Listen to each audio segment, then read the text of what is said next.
লাগছে? অবাক লাগাটাই তো স্বাভাবিক। মনে আছে কিছু, নাকি কিছু মনে করে দিতে হবে? একটা ছেলেকে চিনো না জানো না 2 দিন হলো, তাকে তুমি অনেক ভালোবাসলে, আর যে ছেলেটা তোমাকে মন প্রাণ দিয়ে ভালোবাসলো তাকে তুমি পাত্তাই দিলে না। ওর মধ্যে কি কমতি ছিল? হ্যাঁ, দেখতে আনস্মার্ট, খ্যাত, বাড়ি নেই, গাড়ি নেই, আইফোন নেই, ভালো ড্রেস আপ নেই। হ্যাঁ, মানলাম ও আনস্মার্ট, ও দামি ব্র্যান্ডের পারফিউম ইউজ করে না, ভালো ভালো জামা কাপড় পরে না। আসলে এক্স্যাক্ট ভালোবাসার জন্য এসব কিচ্ছু ম্যাটার করে না।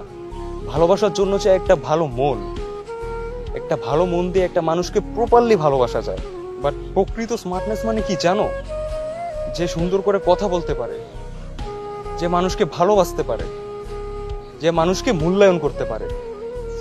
বাট তোমাদের মতো মেয়েরা আসলে একটা ছেলেকে ভালোবাসতে পারে না। তোমাদের মতো মেয়েদের কাছে ভালোবাসা মানে শুধু ছেলেদের